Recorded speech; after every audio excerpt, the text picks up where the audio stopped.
Hanzvati yangu waluvu rwangu mundu ano mare wava kutamba ndiwe ngokuti hauna chako. Hanzvati yangu waluvu rwangu mundu ano mare wava kutamba ndiwe ngokuti hauna chako.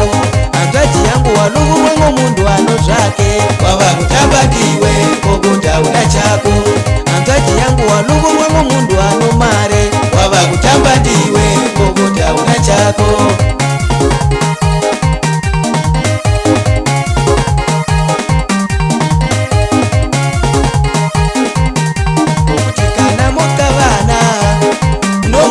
Chiti kenyu hakuna ndiro okuti kana mukavana unomuzwa chiti kenyu hakuna ndiro okuti kana motungana unomuzwa chiti kenyu hakuna chira okuti kana motungana unomuzwa chiti kenyu hakuna chira.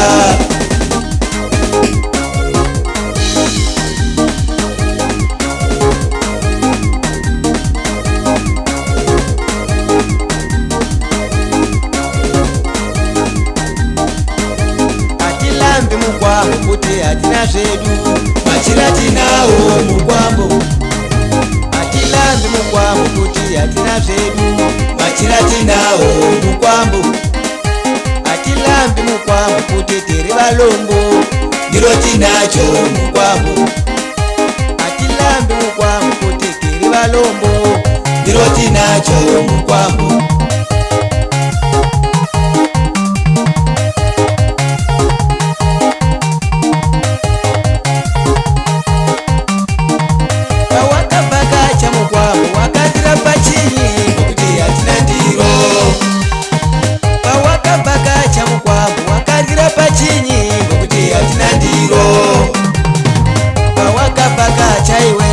Wakafuka chinyi ngokuti hatina chira. Pawakabhaka chaiwewe wakafuka chinyi ngokuti hatina chira.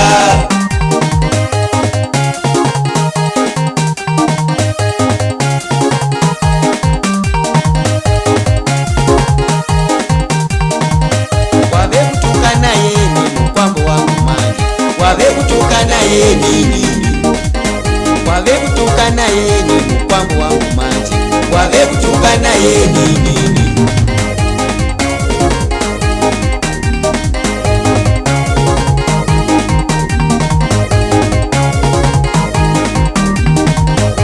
Kufuja hanzvati yangu kuti mukoma wako haachenji ngenyi chikipa chiya chokuchena. Kufuja hanzvati yangu kuti mukoma wako haachenji ngenyi chikipa chiya chokuchena. Kufuja hanzvati yangu kuti mukoma wako haachenji ngenyi guruku riya lokusvipa. Kufuja hanzvati yangu kuti mukoma wako haachenji ngenyi guruku riya lokusvipa.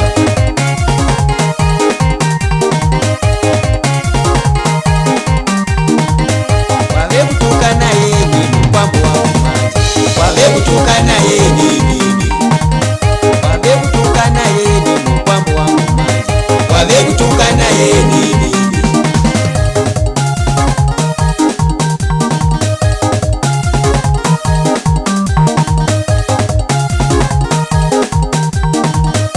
Hanzvati yangu waluvu rwangu mundu ano mare wava kutamba ndiwe ngokuti hauna chako.